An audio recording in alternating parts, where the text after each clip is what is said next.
आम्ही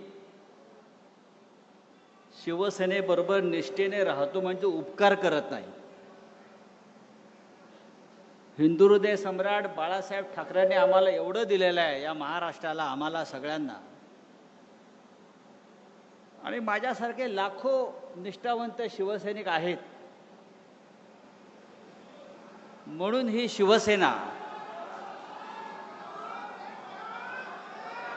शिवसेना अनेक संकटामध्ये, वादळामध्ये उभी आहे. आणि एक सांगतो,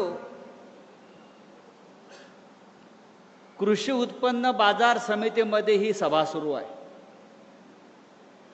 इथे शेतकऱ्यांचा माल येतो, विकला जातो, त्याला काय फार भाव मिळत नाही. पण 15 दिवसापूर्वी इथे एक माल आला आणि 50 कोटीला विकला गेला. तुमचा खासदार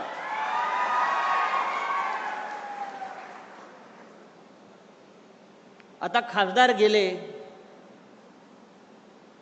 म्हणजे गेले. आता आपल्यासाठी ते गेले. आता त्या दुखवट्याला आपण आलेलो आहोत. आता 10व 12व करू आणि पुढल्या कामाला मोकळे होऊ. फार दुःख करत बसायचं नाही. गाडा पाडा आणि शेवटी भगवा झेंडा फडकवा.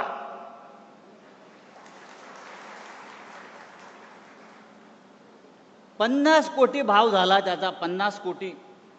खरं म्हणजे या बाजारात त्याला कोणी 500 रुपयाला घेतलं नसतं. तो शिवसेनेमध्ये आला, त्याला माननीय उद्धव साहेबांनी खासदार केला, त्याच्या खांद्यावर भगवी शाल टाकली आणि म्हणून त्याची किंमत 50 कोटी झाली. उद्याच्या निवडणुकीत 5 रुपये पण त्याची किंमत राहणार नाही. अशा पद्धतीनं ही निवडणूक होणार आहे. मला आश्चर्य वाटतं, उद्धव साहेब विकास निधीसाठी गेले. विकास निधी, मला माझ्या मतदारसंघाचा विकास करायचा आहे. अरे कसला विकास करणार तुम्ही? 12 वर्षामध्ये नरेंद्र मोदी या देशाचा विकास करू शकला नाही. त्या नरेंद्र मोदींच्या वाराणसीमध्ये जाऊन बघा. रस्ते नाहीत, पाणी नाहीत, पूल नाहीत. ज्या मोदीचे बूट चाटायला आपण गेला, तो देशाचा विकास करू शकला नाही.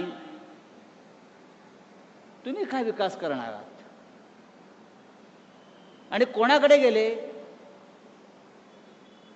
तर ज्याने राम मंदिराची लूट केली, राम मंदिराच्या दानपेटीतले 2000 कोटी रुपये ज्या मोदीच्या लोकांनी चोरले, त्या मोदींचे बूट चाटायला हे गेले.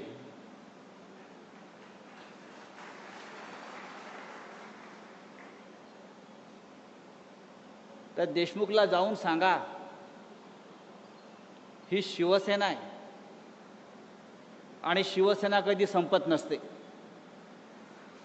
ठाकरे कधी संपत नसतात. ते पुन्हा पुन्हा राखेतून उभे राहतात आणि या महाराष्ट्रावरती आपली पकड मजबूत ठेवतात. अरे तुम्ही मशालीच्या चिन्हावर निवडून आलात म्हणजे ही मतं लोकांनी माननीय उद्धव ठाकरे साहेबांना दिली.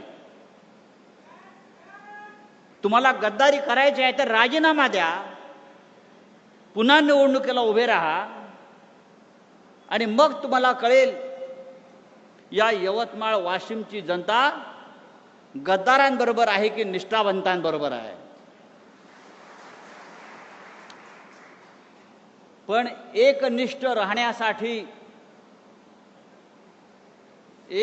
राहण्यासाठी आई नेक आणि बाप एक असावा लागतो. आम्ही सगळे एकनिष्ठ आहोत. आणि हा एकनिष्ठांचा सागर, महासागर लाटा या गद्दारांना तडाखे देऊन तुडवल्याशिवाय राहणार नाही. उद्धव साहेबांचं काल नागपूरला आगमन झालं. प्रचंड गर्दी, प्रचंड. मग जिथे नजर जाईल तिथे माणसं त्यांच्या स्वागताला उभी. एकनाथ शिंदेनी ते जर बघितलं असतं त्या गद्दारांना, मिंदेनं, तर त्याला कळलं असतं शिवसेना जागेवरच आहे, शिवसेना जागेवरच राहील आणि तुमच्या छाताडावर पाय दळून पुन्हा एकदा विधानसभा आणि हिंदुस्थानच्या लोकसभेकडे जाईल. ही आजची सभा, आजचा मेळावा निष्ठावंतांचा आम्हाला तेच सांगतोय. यवतमाळ हा कायम हिंदुहृदय सम्राट बाळासाहेब ठाकरे यांच्यावर प्रेम करणारा जिल्हा आहे. सातत्यानं लोक आले आणि गेले, पण शिवसेनेचा भगवा झेंडा या यवतमाळवरती कायम राहिला. तो यापुढे कायम राहील. आपण सगळे माननीय बाळासाहेब ठाकरेंचे शिवसैनिक यापुढे माननीय उद्धवजी ठाकरे साहेब आणि आदित्य ठाकरे साहेब यांच्या मागे ठामपणे उभे राहू आणि या यवतमाळच्या मातीमध्ये पुन्हा गद्दारीची कीड लागणार नाही अशा प्रकारची लोक निवडून देऊ. जय हिंद, जय महाराष्ट्र.